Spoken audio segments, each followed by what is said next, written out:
ನೋಡಿ ವಿಚಾರವಾಗಿ ಎಲ್ರಿಗೂ ಕೂಡ ಎಂತವ್ರಿಗಾದ್ರೂ ಕೋಪ ಬಂದೇ ಬರುತ್ತೆ. ಯಾಕೆಂದ್ರೆ ಅಂತ ಒಂದು ವಿಚಾರ ಮುಕ್ಲಪ್ಪ ಅವರು ಮಾಡಿರುವಂತದ್ದು.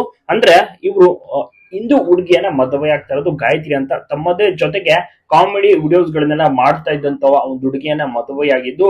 ಸೊ ಹುಡುಗಿ ಕಡೆ ಅವರು ತಾಯಿ ಮತ್ತೆ ತಂದೆ ಮತ್ತೆ ಸಂಘಟನೆಯವರೆಲ್ಲರೂ ಕೂಡ ಸೇರಿ ದೂರನ್ನು ಕೂಡ ಕೊಡ್ತಾರೆ. ಮಾಲಾಶ್ರೀ ಅವರಿಗೂ ಕೂಡ ಬಹಳ ಕೋಪ ಬರುತ್ತೆ. ಯಾಕೆಂದ್ರೆ ಮುಕ್ಲಪ್ಪ ಅದ್ಭುತವಾದಂತಹ ಕಾಮಿಡಿ, ಆತನೇ ಒಂದು ದೊಡ್ಡ ಒಂದು ಸಾಮ್ರಾಜ್ಯವನ್ನೇ ಸೃಷ್ಟಿ ಮಾಡ್ಕೊಂಡು ಉತ್ತರ ಕನ್ನಡ ಭಾಗ ಧಾರವಾಡ ಹುಬ್ಳಿ, ಸೊ ಇಲ್ಲೆಲ್ಲ ತುಂಬಾನೇ ಫೇಮಸ್ ಆದಂತಹ ವ್ಯಕ್ತಿ ಮುಕ್ಲಪ್ಪ. ಬಟ್ ಆತ ಮಾಡಿದ್ದು ನಿಜಗಳು ಕೂಡ ಖಂಡನೀಯ ಅಂತ ಕೂಡ ತುಂಬಾ ಜನ ಮಾತನಾಡ್ಕೊತಿದ್ದಾರೆ. ಅದೇ ರೀತಿ ಮಲಾಶ್ ಅವ್ರಿಗೂ ಕೂಡ ಕೋಪ ಇದೆ. ಮುಕ್ಲಪ್ಪ ಆ ರೀತಿ ಮಾಡಬಾರ್ದಾಗಿತ್ತು. ಓಕೆ, ಲವ್ ಮಾಡಿದ್ದಾನೆ, ಸೊ ಈಗ ಮದ್ವೆ ಕೂಡ ಆಗಿದ್ದಾನೆ, ಚಿನ್ನಾದ್ರೂ ಚೆನ್ನಾಗಿ ನೋಡ್ಕೊಳ್ಳಿ, ಬಟ್ ಹಿಂದೂ ಧರ್ಮ ಆಕೆ ಪಾಲಿಸಬೇಕಾಗುತ್ತೆ ಅನ್ನುವಂತ ಒಂದು ಮಾತನ್ನ ಮಾಲಾಶ್ರೀ ಅವರು ಸೇರಿದಂತೆ ಪ್ರತಿಯೊಬ್ಬರು ಸಾರ್ವಜನಿಕರು ಕೂಡ ತಿಳಿಸ್ತಾ ಇದ್ದಾರೆ.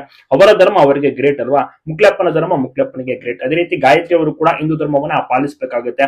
ಸೊ ಮದುವೆ ಆಗಿದ್ದಾರೆ ಅಂತ ಮಾತ್ರಕ್ಕೆ ಕಂಪ್ಲೀಟ್ ಆಗಿ ಮತಾಂತರ ಆಗ್ಬೇಕು ಅಂತ ಏನು ರೂಲ್ ಇಲ್ಲ ಅಲ್ವಾ. ಸೊ ಹೀಗಾಗಿ ಅದನ್ನೇ ಗಾಯತ್ರಿ ಅವರ ತಾಯಿ ಕೂಡ ಆರೋಪವನ್ನ ಮಾಡುವಂತದ್ದು. ನನ್ನ ಮಗಳ ಕಂಪ್ಲೀಟ್ ತಲೆ ಕೆಡಿಸ್ಬಿಟ್ಟಿದ್ದಾನೆ, ಅವ್ರು ಮತಾಂತರ ಆಗೋಕ್ಕೆ ಮುಂದಾಗ್ತಿದ್ದಾರೆ, ಕೈ ಮೇಲೆಲ್ಲ ಉರ್ದು ಹೆಸರನ್ನು ಕೂಡ ಹಾಕೊಂಡಿದ್ದಾರೆ ನನ್ನ ಮಗಳು. ಸೊ ಇದು ನಿಜವಾಗ್ಲೂ ಕೂಡ ನೋಡಕ್ಕೆ ನನಗೆ ಹೊಟ್ಟೆ ಉರಿತಾ ಇದೆ ಅನ್ನುವಂತ ಒಂದು ಮಾತನ್ನ ಹೇಳಿ ಕಣ್ಣೀರ್ ಹಾಕ್ತಾರೆ. ಅದೇ ರೀತಿ ಮಹಾರಾಷ್ಟ್ರ ಅವರು ಕೂಡ ಇದನ್ನ ನೋಡಿ ಗರಂ ಆಗಿ ಕೆಂಡಮಂಡಲವಾಗಿದ್ದಾರೆ.